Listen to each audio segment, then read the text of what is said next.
Peuple congolais, l'état de droit est l'état où la loi est l'autorité suprême. Personne ne peut être au-dessus de la loi. C'est un état où règne une véritable justice, une véritable sécurité aussi bien physique que juridique. C'est un état où le but poursuivi pour l'intérêt de l'ensemble du peuple est la bonne gouvernance, la lutte permanente contre la corruption et autres antivaleurs. L'armée sert particulièrement à assurer la défense du pays. Depuis l'indépendance, nous n'avons jamais d'armée nationale. On n'a eu jusqu'ici que des milices. Nous nous engageons à mettre sur pied une vraie armée nationale congolaise, avec des éléments éduqués et instruits qui savent respecter la personne humaine. La police sert à assurer la sécurité quotidienne, particulièrement à protéger la population, au lieu, comme jusqu'aussi, à la martyriser. La démocratie est le but suprême pour lequel l'UDPS s'est battu 30 ans durant. Parce que rien n'est plus cher au monde que la liberté.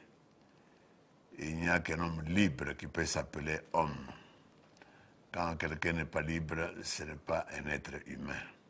En instaurant un véritable état de droit, en assurant, comme je viens de dire, la vraie justice et la sécurité, aussi bien juridique que physique, nous allons ainsi améliorer le climat des affaires afin que tous ceux qui sont capables et qui veulent, qui ont la volonté d'aider le Congo à venir décéder aussi eux-mêmes, parce qu'ils ne viennent pas pour les bons yeux du Congo, ils viennent aussi pour faire des affaires. Mais de sorte qu'il y ait un gagnant-gagnant. Le peuple congolais doit gagner, l'investisseur doit gagner. Le climat des affaires chez nous était la plus mauvaise, parce que justement, il n'y avait pas d'état de droit. Il y avait ce que nous appelons une jungle, c'est-à-dire la loi du plus fort. Donc nous disions que nous voulons que les investisseurs viennent le plus nombreux possible parce qu'il y a place pour tout le monde au Congo qui viennent créer des emplois et occuper ainsi des centaines de milliers de chômeurs qui croupissent dans la misère au Congo.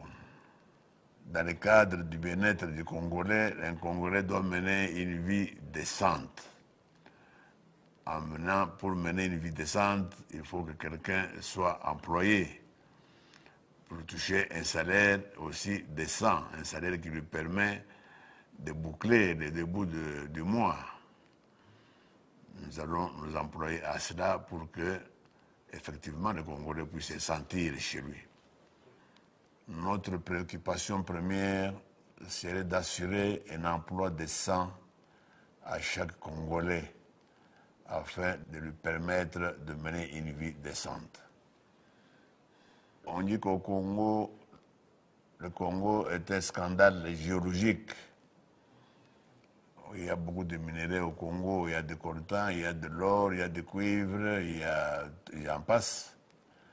Mais j'ai toujours dit et j'affirme que la plus grande richesse au Congo, c'est l'agriculture. Nous allons faire tout ce qui est à notre pouvoir pour que l'agriculture se développe de manière à ce que non seulement les Congolais puissent vivre bien des produits de son sol, mais aussi qu'ils puissent exporter des produits de son sol. La santé et l'éducation sont les premières priorités de notre gouvernement. Au niveau de l'enseignement, nous ferons en sorte que dans moins de 2 ans, L'enseignement primaire sera gratuit. Quant à la santé, nous allons aussi faire un effort. Nous allons commencer à faire en sorte que les soins soient gratuits jusqu'à un certain niveau de revenus. Pourquoi pas un jour arriver à ce que pour tout le monde, les soins soient gratuits pour l'ensemble de notre population. Pendant mes contacts avec les différentes entreprises européennes, canadiennes et américaines, j'ai trouvé qu'il y a des techniques modernes qui font que on peut facilement faire en sorte que tout Congolais qui habite la ville ou la campagne ait accès à l'eau potable et à l'électricité. Nous nous implorons absolument à ce que ce soit dans le plus bref délai. C'est le temps du changement pour le bien-être social, l'emploi, la sécurité et la justice. Peuple congolais, il est temps pour le changement. Le mot magique que nous n'avons jamais cessé de prononcer depuis que nous nous battons pour la démocratie au Congo. C'est le temps de la paix et particulièrement, comme je n'ai cessé de le dire, le temps de l'amour. L'amour pour le Congo, l'amour du Congo et l'amour des Congolais.